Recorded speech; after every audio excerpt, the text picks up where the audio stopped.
session to order. Chair detects a quorum. Pursuant to provisions of the Metro Code, take notice and any decisions may be appealed to Chancery Court for review under common law writ of certiorari. With that, our agenda today, first is the approval for minutes from February 10th. Motion? I shall move. Second. Any amendments or changes? Hearing none, minutes are approved. Then, Emily, I will turn it over to you for introduction of our speaker. Okay. So as we discussed in our last meeting, one of our mandates, I guess, if you will, is to invite people from industry and from the community to help inform and educate us on things that we could do to make, quote, make the tourism economy in Nashville work for everyone. So I sent an email a couple Sunday mornings ago to a good friend of mine, Colin Reed, who is the CEO of Ryman Hospitality, which operates the second convention center we have here in town in the beautiful resort out in Pennington Bend. And Colin... Wasn't that the first one? What? That's the first one. It was the first one, yes. And Colin was gracious enough to ask Patrick Chavin to come and talk to us about the convention industry, and Nashville's role in that. And so this isn't really about Ryman, this is really about that industry that we as a city are in, and because you've spent a lot of time on this topic, we should consider him an expert in helping us fully understand it. And the point of this effort here is really to try and answer that question that Bob asked a couple of weeks ago, which is what is the Music City Center going to need in the future? Where's this industry going? So with that introduction, I hope that was adequate, Patrick. Absolutely. I'm going to turn it over to you to talk to us a little bit about convention business. Awesome. Well, good afternoon. Thank you for having me here today. Let me give a quick intro on who I am and to Emily's point, why it's relevant to listen to me in any way. I'm the Executive Vice President and Chief Operating Officer for Ryman Hospitality. You might know us more intimately as Gaylord Entertainment back in the day. I head up the hotels division. 15 years with Gaylord Ryman, overseeing financial performance and capital investment for the hotel portfolio. I've got a finance and operations background, about 25 years of experience with complex hotel and manufacturing operations. Current responsibility for about $1.5 billion in revenue and about $500 million of profitability, which is 10,000 guest rooms, all under the Gaylord Hotels brand name, 2.9 million square feet of net meeting space. I'm a hometown boy, so I am from Lipscomb University and Owen Graduate School of Management at Vanderbilt, so a little bit of a local. Why am I here? As Emily already mentioned, to be a subject matter expert on the group business and give you an overview. I've really just built this to answer the questions that were posted in email. Do not have an agenda in this discussion. I'm a Davidson County resident, but I'm just going to share with you what we know about the group business and where it's going and let you make decisions. We do not have a dog in this fight. We're here to inform, not to persuade in any way. What I'm going to do is run through just a quick overview of our business so you understand how we play in the group business and the uniqueness of our business compared to the city-owned convention centers. Then I'll talk a little bit about the current trends in the group business itself, give you a comparison of how Music City Center does to Gaylord Opryland, just so you can sort of level set, and then a comparison to some of the peer convention centers in cities that you compete with here in Nashville. And then I'll give you sort of an expectation around what we look at from a CapEx perspective as far as the needs of a convention center on an annual basis to kind of frame, what will the Music City Center be needing as you are now past, 5 or 6 years of operation. We're operating hotels that are 45 years old and some that are less than a year old. So to help you understand and just frame up what the CapEx needs are going to be. And then I'll answer any questions you've got. But along the way, feel free to stop me if you have any questions whatsoever. And Patrick, when you say group business, that's what we lay and then refer to as the convention business, correct? Yeah, and I'll define that as we go into the group business to make sure that we're all on the same page as far as exactly what I'm speaking of. But essentially, we look at the group business as convention, trade shows, and any type of meetings that are occurring in either public convention centers or private sector, what we call big box hotels. And I'll give you a little bit more definition about that in a moment. Ryman Hospitality owns 5 of the top 10 group hotels outside of Las Vegas. Las Vegas is an animal all to itself. But as you look at the amount of meeting space, which is really what meeting planners purchase when they come to stay at a convention center or a convention center hotel or a hotel like ours, they are buying the space. The rooms come with that, but that's what's valuable to them. We operate, again, what I just mentioned, the big box hotels. Those are the hotels with somewhere around 600 rooms dedicated to them and over 100,000 square feet of meeting space on average. But you can see our hotels, Opryland, National, Texan, Palms, and Rockies, competing with a lot of individual assets like maybe the World Center you've seen in Orlando, Shingle Creek also in Orlando, and then others in top markets. Our assets, you're very familiar with this one here locally, Gaylord Opryland, just under 3,000 rooms, about 640,000 square feet of meeting space. We just built Sound Waves, which is a leisure transient amenity, but extensive public space in the atriums, a number of food and beverage outlets, retail, spa, etc. May not be as familiar with our hotel in Orlando, Gaylord Palms, right in Kissimmee, Florida. Currently 1,400 rooms, but we're doing a 300-room expansion of that hotel right now, so it'll soon be 1,700 rooms, adding another 60,000 square feet of meeting space. So 400,000 today, going to 460. Also extensive networking and public space in the atriums. Palms opened in 2002. Gaylord Texan opened shortly thereafter in 2004, currently 1,800 rooms, just had an expansion open in May of 2018.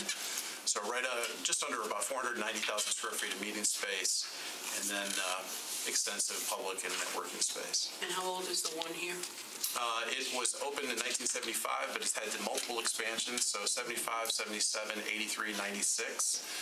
And we're starting to look at whether or not we've gotten to a utilization level where it's time to expand it again. Gaylord National and National Harbor, which is right outside of Washington, D.C., just under 2,000 rooms, about 500,000 square feet of meeting space. We just built a new ballroom there that opened in May of 2017. And so that's in Prince George's County, right outside of. Nice. Yes, thank you. It is a great asset. Was that when you built it or did you acquire it? I'm trying to remember. We've built all the assets that we currently have, either on our own or the next one I'm about to show you through a joint venture. When was this one built? Gaylord National opened in 2008. Maybe not the best time to open a convention center hotel, but she is doing well and getting ready to have a full rooms renovation. And then Gaylord Rockies, which is the newest entry into our portfolio in Aurora, Colorado, right outside of Denver International. 1,500 rooms. We just announced that it opened December 18th of 2018, and we just announced a week ago or 2 weeks ago that we're going to be expanding this asset already. The demand has exceeded our expectations on the group side. Over 80% of the folks that are coming to this asset have never been to the state of Colorado for a group meeting. So this type of product just didn't exist in the Denver market and has been responded to very well. About 1,500 rooms, it will go to 1,800 rooms, 400,000 square feet of meeting space. Is that an ocean next to it? An ocean? An ocean, yeah. And that's why it was so expensive. It's an ice rink. No, but I'd be happy to tour you through the facility. And there are oxygen tanks there for you. This is out near the airport, right? Yes, this is right. In fact, you can see Denver International off to the right in that picture. Meeting planners like to be within 15 to 20 minutes of the airport, Right. From an airlift perspective. Right. So that's our portfolio. It's purpose-built to serve large groups. If you're wondering our mix, about 70% of our revenue comes directly from the group conventions and meetings business, so that is our bread and butter. Most hotels derive 80% from leisure transient. We're the opposite. 25% of our customers rotate through 2 or more of our hotels, and 28% return to the same hotel. So over 50% of our customers are multi-year customers that keep coming back over and over again. What really distinguishes our hotels is 255 square feet of meeting space per guest room. On average, our competition is about 100 square feet of meeting space per guest room. And then you can see our customer mix. That 70% that's group is comprised of 37% corporate, 23% association, and then a little category we call SMERF, which is 11%. SMERF is our way of saying social, military, education, religious, and fraternal. So it's sort of the catch-all of everything else that's not corporate association. It's not blue. I'm sorry? It's not blue. It should be blue. It is blue. It is sort of blue, but I understand where you're going. How far in advance are your conventions Booking? meeting bookings? So it's in the lower right-hand corner there. Corporate books on average about 2.5 years in advance. The sweet spot's really 18 months to 2 years out.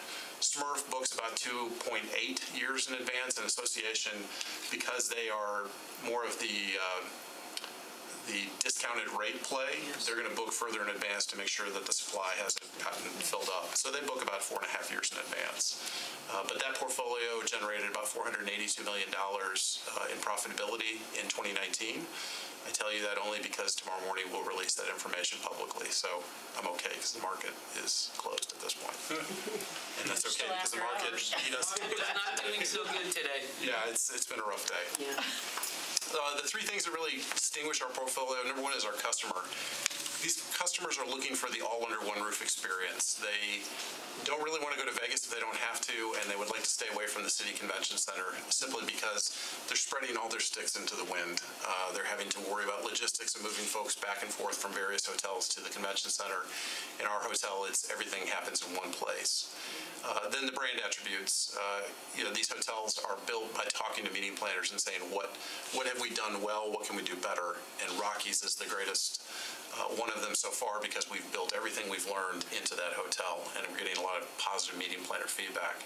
But as you can see, multiple food and beverage outlets, atrium, spas, pool features, etc., everything to keep them in one place as long as humanly possible. If they want to explore downtown Dallas and go to the Texan, we'll put them on a bus, take them down, and then bring them back. And a meeting planner then knows tomorrow morning everyone will actually be in general session because they won't be out partying all night long. They'll be somewhat controlled. And then our people-centric culture. Service for us is all about investing in our employees, and our employees then take care of our guests. We were recognized by J.D. Power in 2019 with the highest rating for satisfaction among the upper upscale hotel brands. It was our first entry into J.D. Power, and we came out number 2 as a brand overall and number 1 in upper upscale hotel brands. So very proud of what we've been able to accomplish. And our forward book of business, which is how you gauge where the group business is going, is the strongest it's ever been. We'll talk tomorrow morning with investors. We have 6.8 million room nights on the books, which is the highest level we've ever seen. Our bookings last year were down a little bit simply because we're running out of availability. From a growth perspective, I know you're thinking about the Music City Center and what it's going to need. For us, there are 3 avenues for growth. We can fortify our existing assets, which is the expansions we've already talked about. Select acquisitions where we will either buy a hotel that exists today with a lot of meeting space and reflag it as a Gaylord, or simply buy the JW in San Antonio and keep it as a JW because it's already a very impressive hotel. And then future development, and that's a picture of the Rockies with the actual Rockies behind it. That's the newest, but those take many, many years to put together, as I'm sure you're able to understand. So that is our hotel business, and I just give you that understanding to level set, and I think there'll be some application as we talk through. But let's talk a little bit about the group business. And Emily, to your point a moment ago, what is the group business? The group meetings business is primarily city convention centers and group big box hotels. Big box is the generally referred to as the private sector owned hotels with about 600 rooms and extensive dedicated meeting space. And for us, extensive starts at about 80 to 100,000 square feet of meeting space. Those big box hotels do not rely on convention centers. They essentially have their own convention center. This excludes business transient. So the corporate road warriors, which I am one of those, we do not count that within the group business. Now, from 1980 to 2007, this sector, this industry exploded. It was a huge economic powerhouse. After about 2007, we started to get the note. The expected meeting space for you starts at what? About 80,000 to 100,000 square feet of meeting space. I'm taking cold medicines. You're fine. And I've got everything in a hard copy here for anyone who would like it. We're at this point now where most folks agree that the group meetings business is a mature industry, and it ebbs and flows with the broader economy. In fact, I was looking for a good way to sort of encapsulate it, and I found Denver's Convention Center feasibility analysis, where they're looking at an expansion as well. They put this together in 2014, the Strategic Advisory Group, which is a very well-respected group for this type of feasibility. And the way they summed it up was cities have grown to covet the economic impact large conventions can deliver. However, in their zeal to win this business, cities have participated in what we call a meeting space arms race. And all the major cities now have large convention centers. So over time, supply growth has averaged about 3.7% annually, and demand growth has averaged about 2.4%. So supply has been outpacing demand for some time. And so convention center occupancies, if you look at where they were 15, 20 years ago compared to where they are now, across the board they're down because it's become a buyer's market. There's just too much supply of the public convention center. So meeting planners look at this and they say it's somewhat of a commodity. And so what they had concluded is building more space is not necessarily the answer for every city. So that gives you something to think about as you figure out where do we go from here. But we will compare Nashville to some other cities, and I think you'll be surprised in a pleasant way. So does that, I assume those percentages aren't spread evenly across the market. There's winners That's and correct. losers. Yeah, Orlando went through a massive increase of supply in 2009 at the worst possible time, and it took a number of years for it to absorb that. They are not seeing any massive growth until here recently, and even that is more of the expansion of leisure assets and some group-focused expansions as well. So yeah, to your point, it depends on the market, it depends on the year. So how do these respond in an economic downturn? As you can see, the last recession disproportionately impacted the group segment. Transient recovered rather quickly. You can see the recession is in the dotted box, December 7 through June of 2009. And within a half year or so after the recession had ended, transient was coming back strong, and as you can see, has grown leaps and bounds. Group demand took a little bit longer to come back and has grown somewhat, but really is at a very moderate pace over the past few years since the recession. And that we're looking from 2005 through the period of 2015. We're going to go into a little bit more detail here in just a moment. I'm sorry, go ahead. Yeah, we'll go into detail. Overall, looking at hospitality, what you'll hear Smith Travel Research saying, and they're a hometown crew here, but they are the definitive voice in the hospitality industry. They're saying things are going to be very flattish. They're calling for 2020 and 2021 to be RevPAR, which is revenue per available room, which is the standard metric that we use across the board in the hospitality industry, to be very flattish. We've seen ADR and occupancy decelerate throughout the industry last year. And the biggest challenge that we face as an industry right now is labor. The wages are going up quickly because the economic labor environment is so tight right now. Nashville, Orlando, and Denver have seen tremendous increases in wages, simply because if you want talented folks, you're going to have to pay through the nose to get them. You heard people taking paychecks over to the competitors, and they show it to them and say, okay. Yeah, your turnover, unless you are staying ahead of the curve, your turnover is very high because you have that. And so we've been taking steps to say, let's invest in them so that they don't have a reason. Let's also, keep in mind that we want to stay a non-union hotel if possible. And so that's another reason to stay ahead of the curve. Can I ask you about a different STR? How do short-term rentals impact any of your world and your analysis? So from our specific business, they're not really impacting us because, again, meeting planners are trying to bring everyone into a central location. How are they doing as far as impacting the overall transient side of this business? It's starting to cut into more and more, and that's why you see Marriott getting into that sector as well, right? They now have created their own, essentially, Airbnb that functions on Marriott.com. So it's definitely nipping at the heels on the leisure transient side and the business transient side. The group business has not felt that impact as much. Okay, thank you. Yeah. Business transient. Business transient is corporate road warrior. Those are the folks that are coming in for That's me. The conference. Yeah, right. yeah, they're coming in for a meeting with the CEO. Yeah, right. And they Salesman. may or may not meet at the hotel, but they're there for just. Yeah. That's right. And they're gathering loyalty points, and they are. I did that for a while. They're, when I get to Southwest, I'll be A1 tomorrow, right? Yeah. Because I travel so much that they just say, come on up here. Yeah. You had a question? Yeah, so my last position was as a travel coordinator for a company. Okay. So that we used to have a internal convention, I guess you'd call it, meeting for the salespeople every year. The new company bought us out and they stopped it. So you're also affected by the business trends. And Yes, the other absolutely. thing was this new company also didn't want to have a lot of road warriors, as you say. Didn't want the salesman traveling back and forth to different offices and clients, and wanted them to do more things electronically over the phone.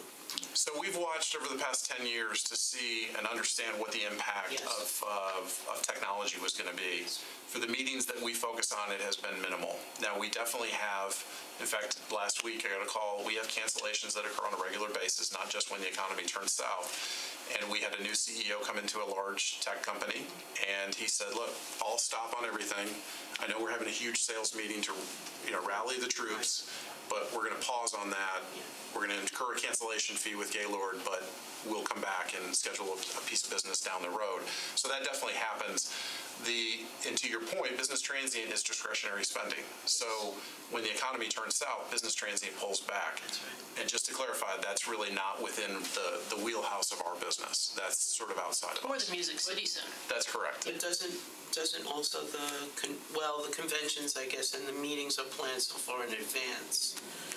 They might. Yeah, the cancellation penalties are very stiff. I know they are. They try. I mean, the group in question, which I can't name, had a $1.6 million cancellation fee, and they're going to incur that. Now we'll work with them to make sure that they come back. We'll cut some of that back, but it is a very stiff penalty because you're essentially reserving space, and space is what people I want. know. Yeah, I know. So for the past 5 years, the last chart we were looking at went up through 2014, beginning of 15. You can see from 15 to 19, we've seen a little bit of growth, but even in 2019, as I mentioned a moment ago, it's decelerated a bit. And so group is kind of just staying very stagnant. A little bit of growth, but not tremendous, and definitely not to what we've seen on the transient side of the business. Transient, as I just mentioned, has outpaced demand. So as you can see here, group demand from 05 to 19 has grown about 5%. Room supply has grown about 29%. Transient demand has increased 57%. So that is where the majority of that growth is occurring right now. So the delta on that is STRs too? Yeah, everything that you're seeing here has been sourced through STR. I'm sorry, Smith Travel, I don't mean short-term rentals. So there's a delta between room supply and transient growth, right? So the short-term rentals, how much of that have they picked up? Well, it's just different baselines, right? Room supply has increased 29%. That doesn't mean the demand's going to correlate directly to that. It's just a different baseline. And what we're seeing is most of the growth that's going on right now is targeted towards that transient demand that keeps growing versus building more meeting space. 70% of the pipeline is for limited service properties. That's going to be Courtyards by Marriott, Residence Inn, Fairfield Inn and Suites, anything that's really going after the leisure guest or going after those corporate road warriors. And you can see meeting space built in 19 was half of what we saw in 08. Now, 08, there was a huge supply increase as we were going into the recession, and that was what made markets like Orlando hemorrhage for a bit of time because they had so much new supply and the demand had fallen off. New group big box hotels, and again, that's the space in which Ryman plays, and those are going to be your private sector group hotels. There's really only about 6 of those coming online with more than 1,000 rooms. So a lot of constrainment in that space. There's only two exceptions to that. The first is in Vegas. Vegas is doubling down on group, and there's a lot of growth coming. They set a brand new record in 2019 with 6.65 million attendees. And if you look at what's on the books right now, they actually already have on the books more than they've achieved in the past. So they are building towards a 2024 that is going to be historic for that city. And so they are doubling down. They've got 12,000 hotel guest rooms under construction, 3.2 million square feet of meeting space coming on. So that is a dramatic shift from everything we've been talking about. Vegas sees something very different. The other exception to the rule is Ryman Hospitality, where we are expanding as others are really, there's not really much of a growth story in the hospitality space outside of Ryman right now. We just finished the expansion in Gaylord Texan in 2018. Palms is underway. That picture was taken about a week and a half ago in the lower right-hand corner. Gaylord Rockies is about to get 300 rooms, and quite honestly, we're looking at Opryland, as I mentioned earlier, and saying, are we at the point where we need to start expanding? And let me talk about what we look for in an expansion. Room occupancy, guest room occupancy has to be above 75%, closer to 80% before we will even consider an expansion of rooms. Meeting space utilization, or the occupancy of the meeting space, needs to be at about 75% as well. So if I have my rooms filled, but my space is empty a lot of the time, something's not working the way it should in my operation. If my space is filled and I don't have enough room, and I have plenty of rooms all the time, then it's out of whack as well. So what we strive for is about 75%, both in meeting space utilization and in the room product, before we say it's time to expand the product. When we did Texan, it was at 76%, both sides. Palms is close to 80% utilization in the meeting space. So they're doing a great job of filling their space quite a bit. Because if you think about it, groups only travel essentially when school's in session.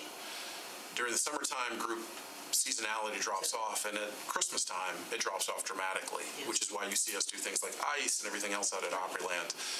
And so you're never going to be at 100% utilization of your meeting space or your rooms simply because of the seasonality, but you can offset and augment some of that with transient. So the question is, why are Ryman Hospitality in Vegas building meeting space? And again, it goes back to those customers are really looking for something different than a citywide or a convention center. And so what we did was we drilled down and we found that a lot of the growth that's occurring is in the big box hotels. We looked at 105 hotels that we consider big box, and we went to Smith Travel and we said, how much growth has occurred in these hotels? How much demand growth has occurred versus the rest of the top 25 U.S. markets? And what we found was, as you can see, if you remember a few slides ago, group demand had increased 5% since 2005. If you look at just these 105 big box hotels, it's increased 23%.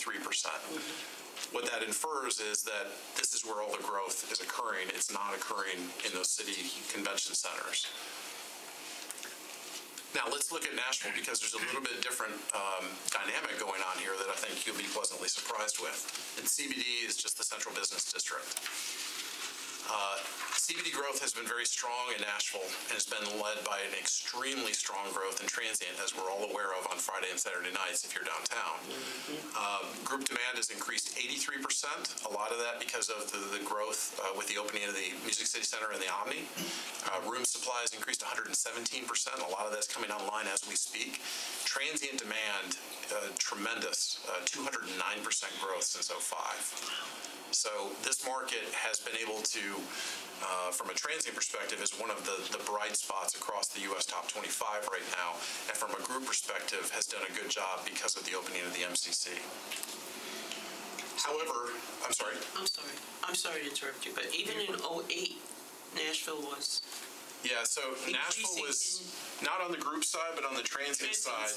Yeah, Nashville has been able to insulate itself because of essentially the rest of the country coming awake to what this offering was, whether that be through the promise of the MCC coming online or the show Nashville taking you to your living room, what the city has to offer, etc.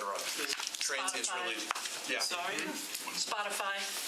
I don't know what that is. Streaming music service. Streaming music. Oh, okay.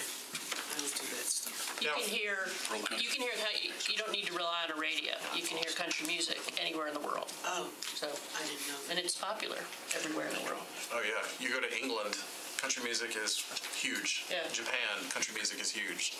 Now, for those of you who may be wondering, what is the mix of business in Nashville? So if you look at just the central business district, the visitor mix in '09 was about 64% transient, about 36% group.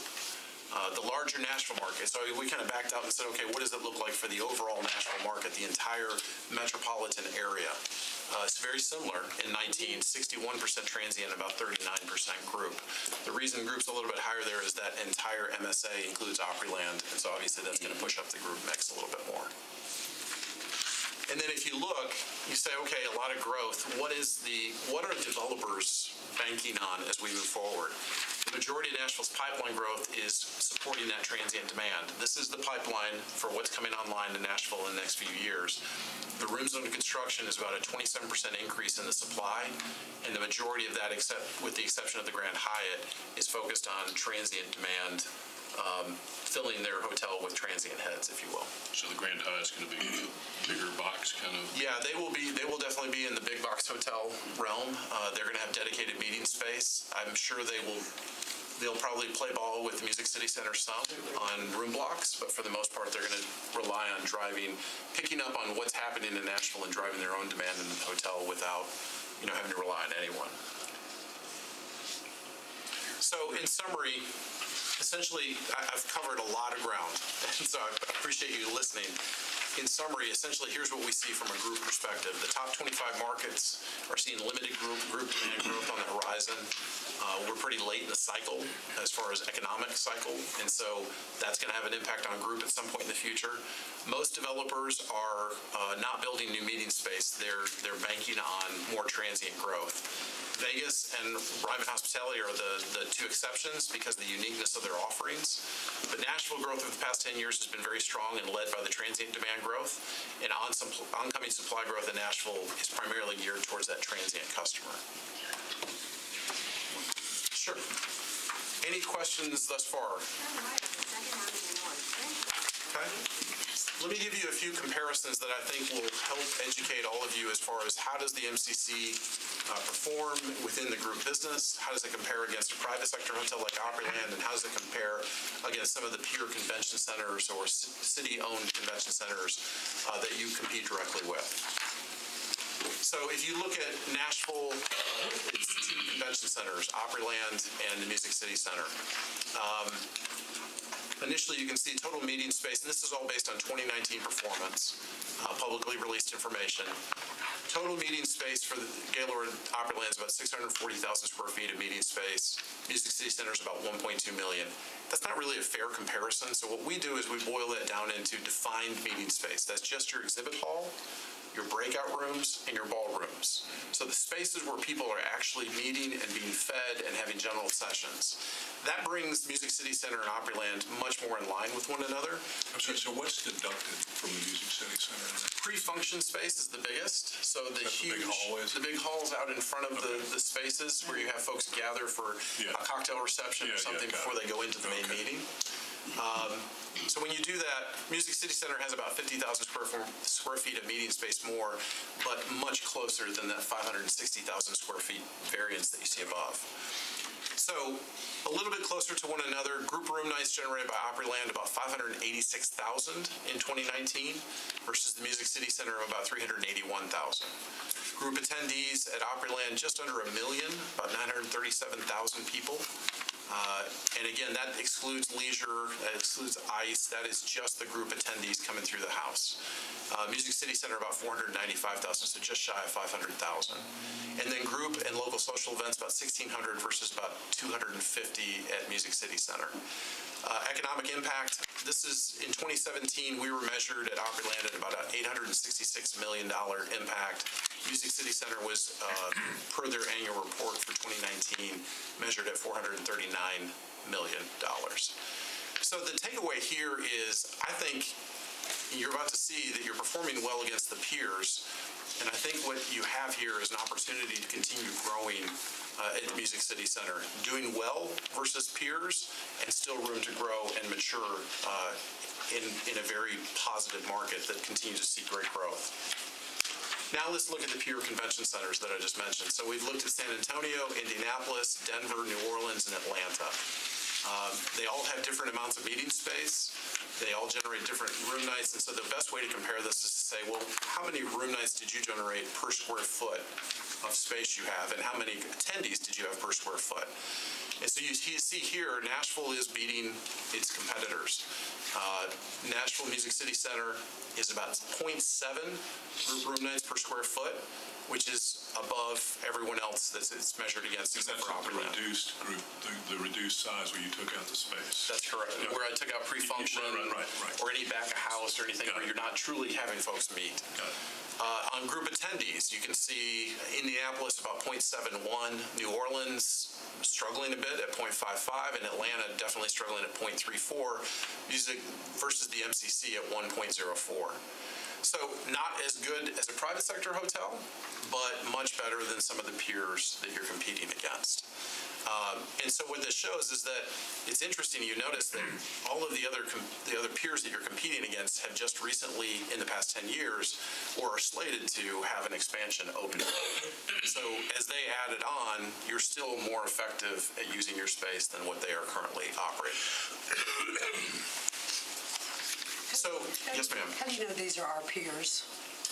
That is based on, if you're coming to Nashville, whether it's ranked by CVent or by Ryman Hospitality, looking at what are the other cities you considered as you looked at coming to Nashville, whether you're coming to Opryland or coming to the MCC. Similar size, similar demographic as far as what type of groups you're attracting into the market. Okay, so that's overview of our business, overview of the group business, and then some comparison points. I'll next go into CapEx expectations for convention centers of this size. Any questions I can answer before I go into that? So if you were talking to your guys tomorrow about why you were more efficient than the typical city-owned centers, what would you say? When you say you, are you speaking to? Right. Gaylord. Well, the Gaylord system is more efficient. Why wouldn't you consider that? Wouldn't you consider that a difference in their targeted businesses? Yeah, but I mean that's again. You're right. That's how you're asking. That's how I'm asking you. Just kind of how do you? So I would answer as a Ryman COO, right? I would say, as we talked about earlier, our customer is different, right? And that's 70% business or group business. That's right. And the type of group customer we're going after, that's where the growth is occurring. So there's a lot of upside opportunity in the space in which we play. Second, we've essentially developed a science around stacking in groups. So if you come to our hotel, you're not going to find one group in-house. We do have sellout groups that take the entire facility, but most days you'll come in and there may be, if you're a Gaylord Texan in Dallas, there may be 55 groups in-house at the same time. And so your ability to stack those groups in, yet not have them running into each other, that's the science of driving the optimization or the utilization rate up of your space. And that is something that, because we focus exclusively on group, and we have 5 hotels, and we have existed for a long time focused on group, we've developed that science around how to do that more efficiently and effectively. Okay. Any other questions? One question, as you look into the future, the growth of group versus transient versus, what we do down at the Music City Center, what role are demographics going to play? We are retiring the biggest consuming generation in the history of humanity. We got this trough. Thank you. Thank you so much. Oh, the word. The baby boomers were the biggest consuming generation in the history of humanity. They're moving out of the way. They're not consuming anymore. You got a little bit of a trough, and then you've got the millennials coming in. How is that going to alter the business? That's a great question. And what we believe is going to happen is that you're going to see transient continue to expand. And the reason for that is millennials like to meet differently. They like to travel differently. They're looking for the experiential side of travel. And so from a business transient perspective, which again, business transient's lumped into that leisure transient, we think they're going to be traveling a little bit differently. Now everyone's trying to figure out what exactly that means, and that's why Marriott is doubling down on, their hotels are starting to feel very different, get decorated, and the design is very different. It's geared towards that millennial customer. They're buying Airbnb type business models to incorporate into their business. What does it mean for the group business? That's what everyone's trying to figure out. They like a more intimate setting to meet. So we believe that we're in the right space from a Ryman perspective simply because we create that all under one roof experience. But who knows whether or not we're right. Okay. It's going to play out over the next 5 to 10 years. That's the pedal taverns running around inside.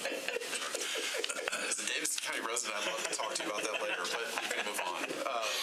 Especially when my kids are looking around going, what is going on? But experiential. I mean, yeah, very experiential. That's a bad example, but that's... It's definitely experience. What they're looking for is something where, again, they're not just going kind of... Your model being, we have to have them, we want them in one space. We don't want them traveling out. So the how do water you park change is a that good experience? idea for them. I'm sorry? The water park is a great idea for them. We believe it is. Yeah, because we believe they're going to mix entertainment with business more often. They are. And if you look across our hotels, we've been doubling down more and more. It helps us in the leisure-focused part of the year, but we believe that the entire year is going to start moving towards more. Younger businessmen. Yes. Okay. Any other questions? Okay. Let's talk a little bit about CapEx. Boring to many of you, but this is part of my life, so let's talk about it. Within the industry and at Gaylord Hotels as well, we typically reserve about 5% of our total revenue to be put into the maintenance CapEx or capital expenditures that the business requires. So that's about 5% of our total revenue that we're putting to a separate account and saying that's going to be used next year to change out carpet, to change out the soft goods in your hotel room, like your comforter and your pillows, etc., to refresh and replace furniture or your food and beverage outlets. Again, that's a hospitality industry standard. In the first 5, maybe 10 years, but primarily the first 5 years of an asset, you don't have to reserve the full 5%. You can get away, and you will find that a lot of folks reserve 1% this first year, 3% the second, and graduate up to that 5%. But by year 6 and 7, you really do need to have about 5% set aside. That excludes anything for growth. So if you want to add a new restaurant or add additional space, that's going to require a separate investment. This 5% is just to keep your product fresh and relevant to the customer. So then what I did was I looked at Opryland and Texan and said, 2 very different properties from an age perspective. One's 45 years old, the other one is about 16 years old. Let's look at the averages across those 2, which will give you an idea of what to expect for the Music City Center as you start moving forward. Each of those properties spends about $2 to $4 million on their meeting and convention space renovations, repairs, and replacements, which if you look at it and say, okay, well, how much revenue do you generate just in the meeting space? That's your banquet revenue and your facility revenue. About 5% of that equates to about $4 million. So I was trying to triangulate and make sure that it all makes sense. So the next thing we did was we said, okay, let's look at the actual spend over from 14 to 19 and then beyond out into 29 as far as what we're projecting and what we've actually incurred at Opryland, which again is 45 years old, and Texan 16 years old. And we looked at it by type: exhibit hall space, ballroom space, breakout space.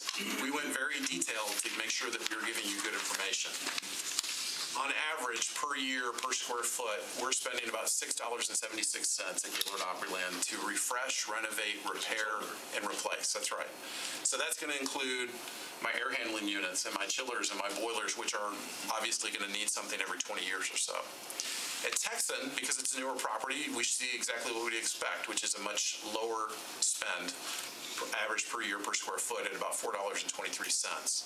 So then what I said was, okay, let's take the averages by space type and try and give you some sort of expectation.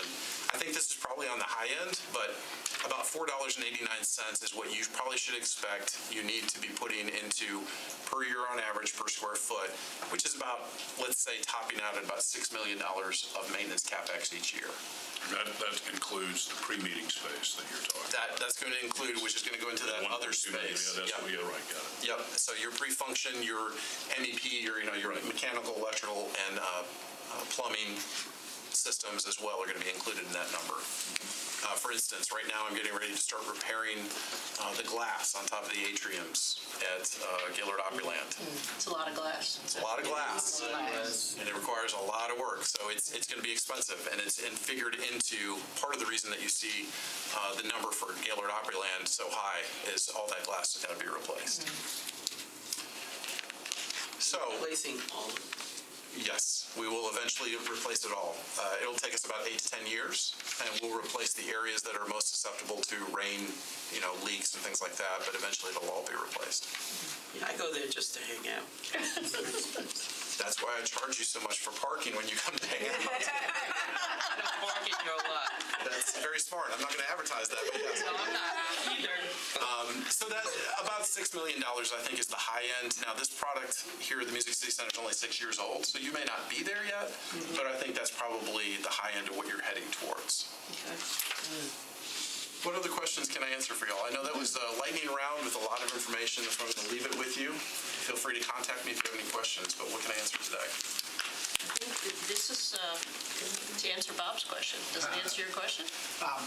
No, I mean, we didn't, it doesn't sound like we asked them to answer the question we had. The question is, what do we expect for convention center needs on a generation, long time horizon? Any crystal balls on what it looks like 15 years from now? For public convention centers? Yeah.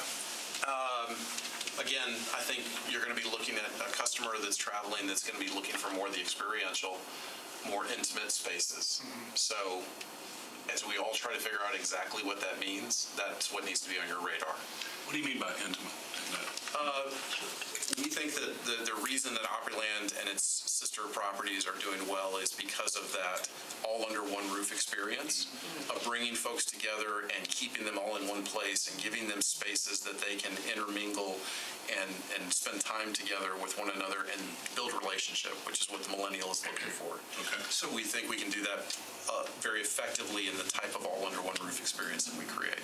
My takeaway, I'm saying it like a statement, but it's a question. Okay. Is so for the city-owned ones, it stands to reason that with that arms race, there's going to be winners and losers, and so the worst place to be is sort of half committed. Like if you're trying to be competitive, then you want to win on the experiential arms race. You don't want to be middle of the pack. Yeah, said another way, you want to make sure that the dollars you invest are going to the right use, right? Not if you go back, take a space. that's right. I mean, what you see here is look at Atlanta. Right. Expansion just opened in 2020, and they tout how proud they are of the World Congress Center. It is not performing very well. So they're throwing a lot of dollars at it, and it's generating a lot of demand, but not to the level that would be considered a high return. Yeah.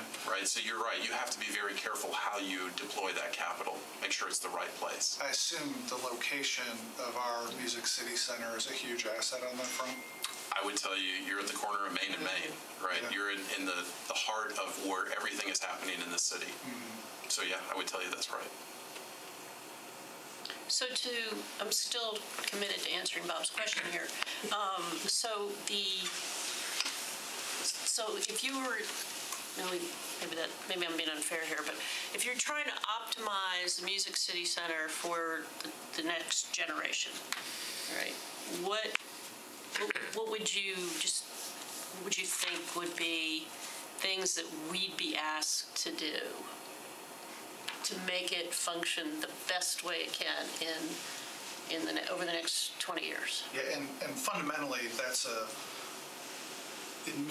acknowledging it's crystal ball gazing, asterisks, footnotes.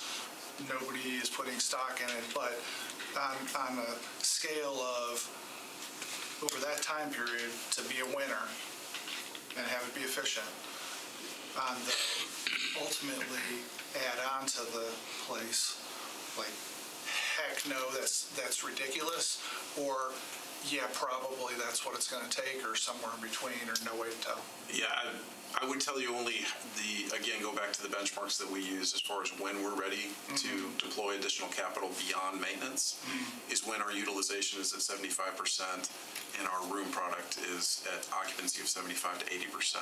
When you get there, you're losing demand opportunities, right? Because you can't house them. You have maximized out the use of your space, and so it's a lost opportunity that's choosing other cities because you're turning them down because of lack of space. So I get that on the space for the meeting space.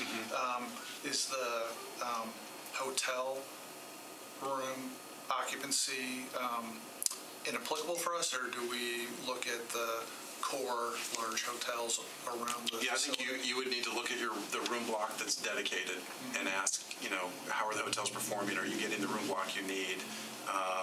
And, do you have, I think if you look at the Central Business District, there's probably in dedicated room block essentially the same number of rooms as what we have at Opryland. So can you get there? Yes. The Music City Center just needs to continue evolving how they stack groups in and fill their space. And then to your question of how do you make sure that you're providing what the next customer is looking for, the takeaway for us is that they're looking for unique experiences in unique places. So can you make a ballroom feel like something different than it did last night? Can you make it so much more experiential? It's not necessarily putting lots of capital into more space as much as the effectiveness of the space and the experience in the space that you're already providing. Right. But it's a different thing for Music City Center because they're not trying to keep everybody inside the Music City Center. In other words, they're purposefully shoving them out onto Lower Broadway and into the... Yeah, but the point would remain on the utilization. Right, yes. The utilization is... That's right. So, some of your newer properties, what was their utilization after 6-7 years?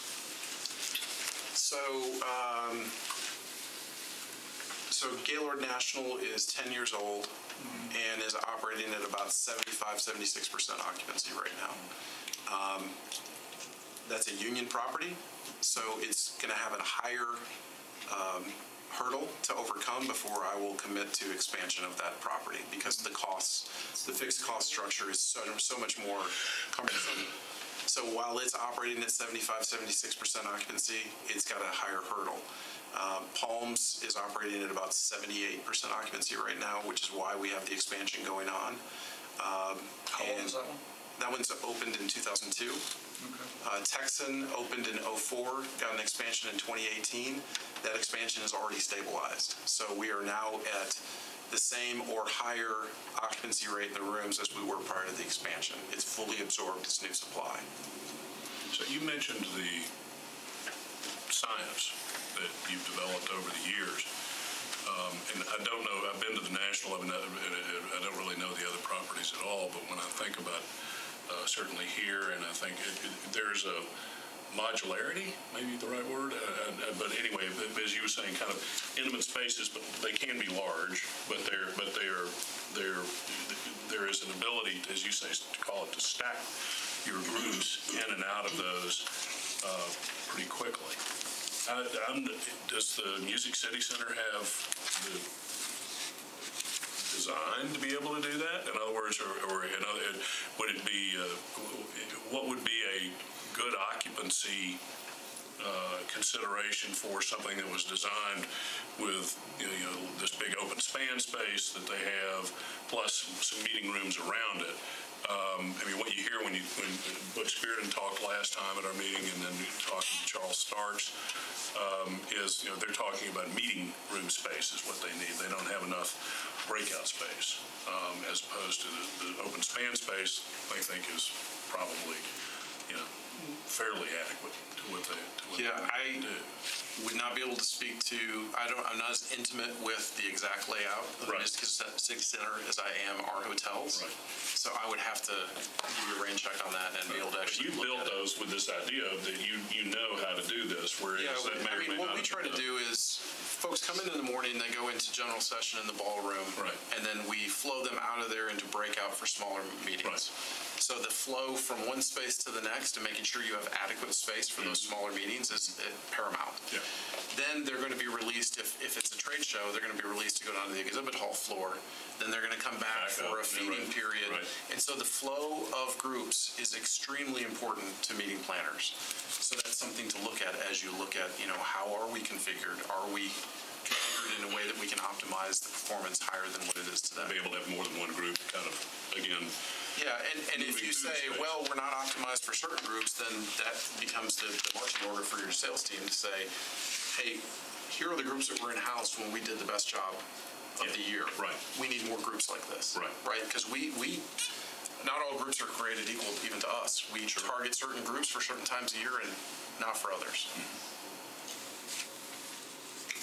But then to your point, in your hotel here, you have different restaurants, different spaces, different experiences, if you will, where they can gather after their meetings.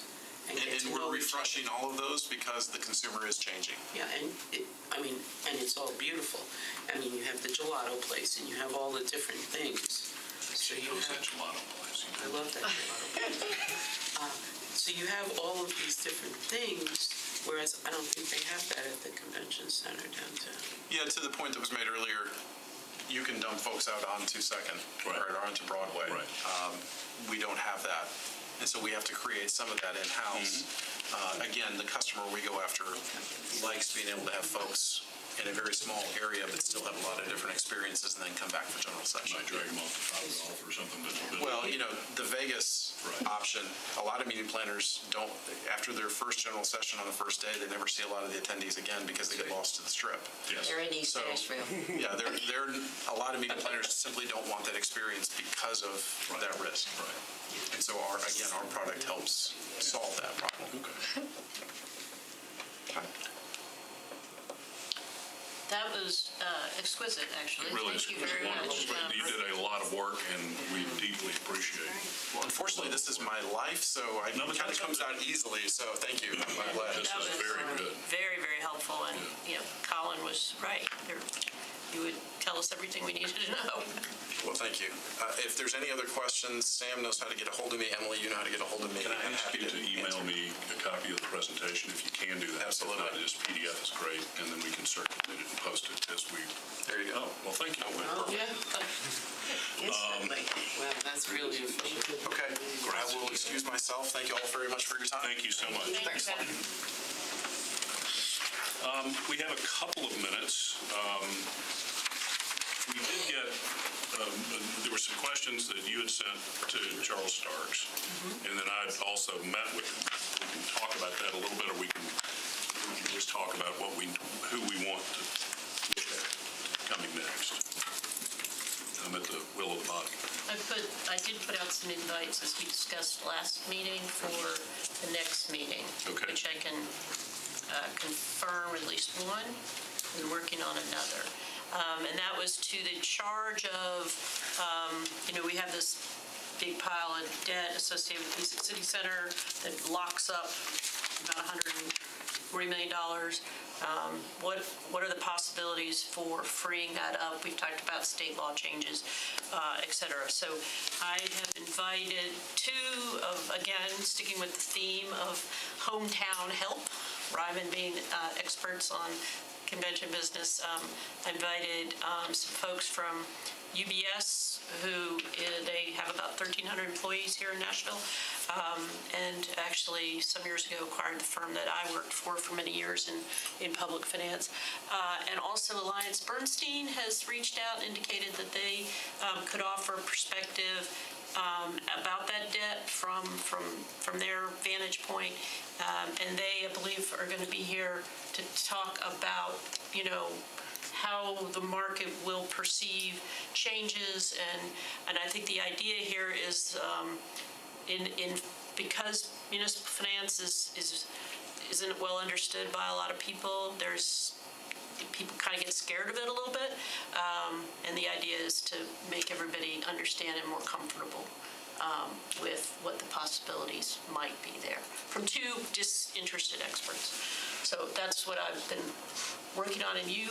I've also had a phone conversation with Wayne Placide. He's actually flying here. He's the Metro's finance advisor, and I went through, excuse me, Director Crumbo and Tom Edelman to make that contact. And just had a brief phone conversation with him, but he was in the air as we speak, so he was unable to even join by phone. We might try and get him to participate in that, is also in that meeting, or to respond to, I don't know how long the presentations would be. He expressed some of the things that we'd heard before about the nature of the Music City Center debt, that the city is in fact looking at that first $50 million tranche of debt as potentially can be refinanced at a savings, but that the larger amounts, the two larger amounts, are Build America bonds, which apparently are more difficult to get rid of. That's why they have that make whole provision that we talked about earlier, and it's not. We're not. There are other entities that used Build America bonds out of the Recovery Act in the early teens, and that's why they're structured the way they are. They have the same problem with being able to get rid of them, so to speak. Can we make sure, whenever we get around to having these bond conversations, that we invite the city's bond council to come along too? Yeah, and that would be Jeff Oldham at Bass. It's still Bass. Okay. Yes. I'll reach out to him. I know Jeff. okay. So I'll include him in the... You don't need him to be prepared, just there to answer questions. I mean, you don't need him to do a presentation. There's 5 out of 6 things I hear about bonds would break the bond documents. And we might as well have him here to raise his hand for the 5 out of 6 times. Right. Right. Because there is some concern. It was stated in a letter. That's what I sent out. It was a letter that actually Charles Starks wrote to you, Jim, back in 2019 about whether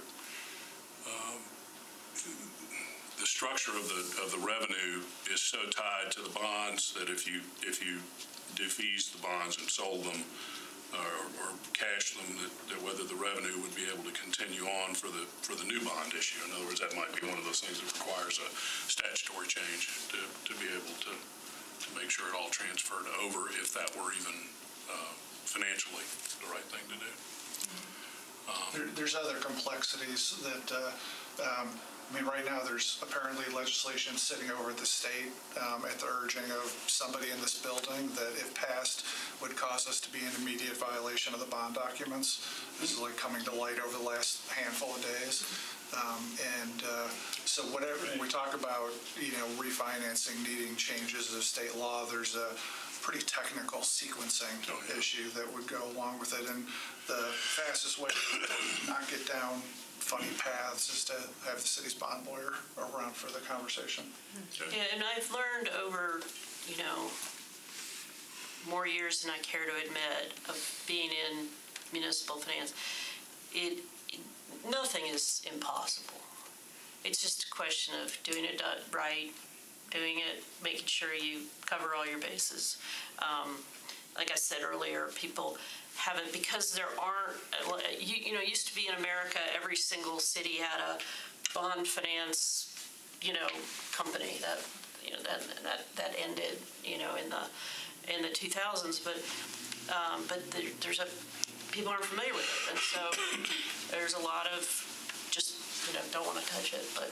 Well, there's that, and then I understand the issue of the Build America bonds. It's not that you can't get rid of them, it's that you just wouldn't because of the cost favorability. And the interest rate subsidy that apparently also.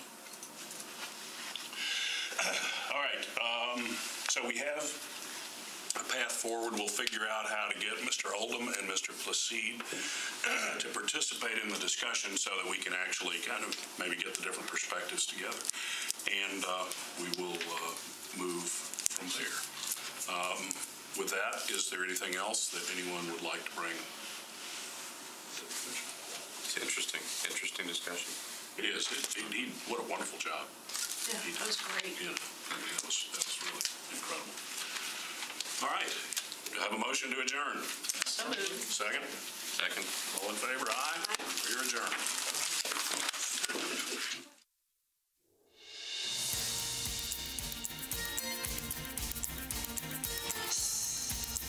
This has been a service of the Metro Nashville Network. If you would like to see this presentation again, or for more information about this and other programs, visit nashville.org.